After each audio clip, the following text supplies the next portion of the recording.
సృష్టించిన ప్రతికూల ప్రభావాల వల్ల ప్రపంచ ఆర్థిక వ్యవస్థ ఆటుపోట్లను ఎదుర్కొంది. కానీ భారత్ మాత్రం స్థిరంగా నిలబడింది.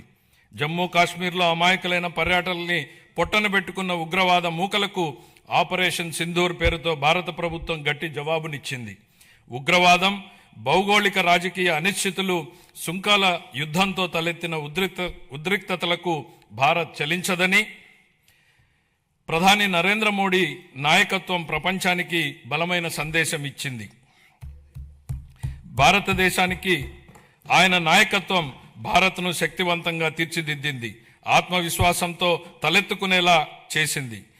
ఆయన ఈరోజు భారత ప్రపంచ వేదికపై సగర్వంగా తలెత్తుకునేలా చేశారు. కాబట్టే భారత్ కి బులంద్ పెహచాన్ హై మోడీ అని యావత్ జాతి మొత్తం మోడీ నాయకత్వాన్ని అండగా నిలబడింది.